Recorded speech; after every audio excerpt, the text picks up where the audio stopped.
Hello friends, welcome to my channel. అందరూ ఎలా ఉన్నారు? అందరు బాగున్నారా?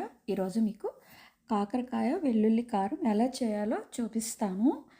ఇది మనకి కరకరలాడుతుంది కదా, పొడి పొడిగా ఉంటుంది, చాలా బాగుంటుంది. ఇది మనం డీప్ ఫ్రై చేయకుండా కొంచెం ఆయిల్తో ఎలా చేయాలో చూపిస్తాను. ఫస్ట్ మనం కాకరకాయలు తీసేసుకొని అవి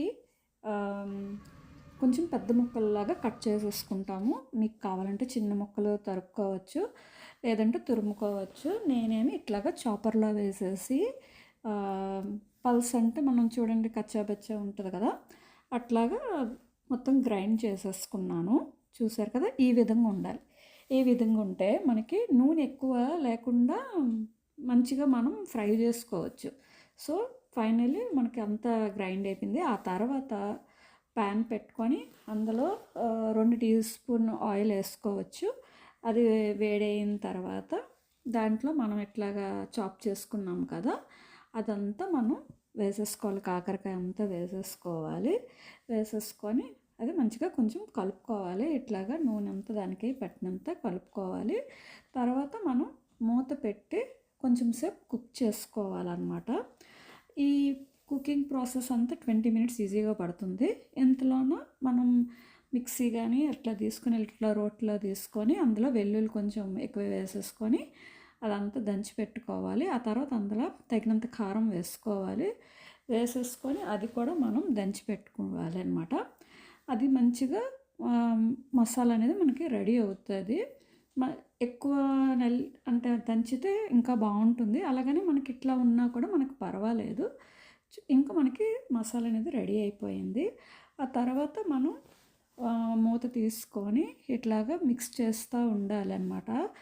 మనం చిన్న మంట మీదనే ఇట్లా అలాగా మూత పెడుతూ మళ్ళీ ఒక 5 నిమిషాల తర్వాత తీస్తూ దాన్ని అలాగా కుక్ చేస్తూ ఉండాలి. అప్పుడు ఏంటి అని అంటే మనకి 20 నిమిషాల్లోన మనకి కాకరకాయ అనేది మనకి ఒక 70% అనేది మనకి కుక్ అయిపోతుంది అన్నమాట. చూసారు కదా, ఇప్పుడు ఇది మనకి పర్ఫెక్ట్ అనమాట. ఆ తర్వాత ఇందులో మనం మసాలా మనం ఇందాక దంచి పెట్టుకున్నాం కదా, ఆ మసాలా వేసి అది కూడా కలిపేసుకోవాలి. అది కూడా మొత్తం కాకరకాయ అంతటికి మంచిగా పట్టాలన్నమాట. సో చూసారు కదా, ఇప్పుడు ఇక్కడ మనకి అంతా పట్టేటట్టు నేను అంతా మిక్స్ చేసుకున్నాను. ఇది కూడా మనం కొంచెం సేపు ఫ్రై చేయాలి. మనకి వెల్లుల్లి పచ్చివాసన పోవాలన్నమాట. ఆ తర్వాత మనం తగినంత ఉప్పు వేసుకోవాలి. ఉప్పు వేసేసుకొని అది కూడా మనం మిక్స్ చేసేసుకోవాలి. చూసారు కదా, నేను అంతా వేసేసి కలిపేసి మళ్ళీ మూత పెట్టి కుక్ చేసుకున్నా మనకి కొంచెం ఒక 2 to 3 మినిట్స్లోనేది మనకి పొడి పొడిగా తయారైపోతుంది. ఇదిగో మనకి వెల్లుల్లి కారం అనేది రెడీ అయిపోయింది. కాకరకాయ వెల్లుల్లి కారం అనేది రెడీ అయిపోయింది. ఇది మనం అన్నంలోన కలుపుకొని తింటే చాలా బాగుంటుంది. మనం పొడి ఉంటుంది కదా కాకరకాయ పొడి, అలాగా సేమ్ అట్లనే ఉంటుంది.